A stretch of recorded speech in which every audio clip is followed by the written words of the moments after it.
I'm weighing this 5.7 ounces. And now I will proceed to open it up and get the steel separated from the copper.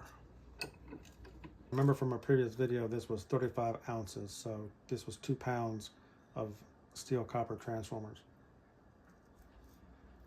Based on the ratio of 5.7 ounces, I got 4 ounces, and I got 1.1 ounces of copper.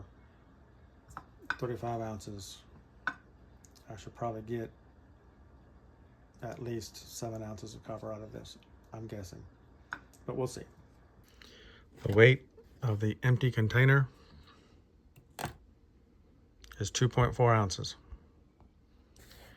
Here we are. I have completed the breakdown of the 35 ounces of steel copper engines.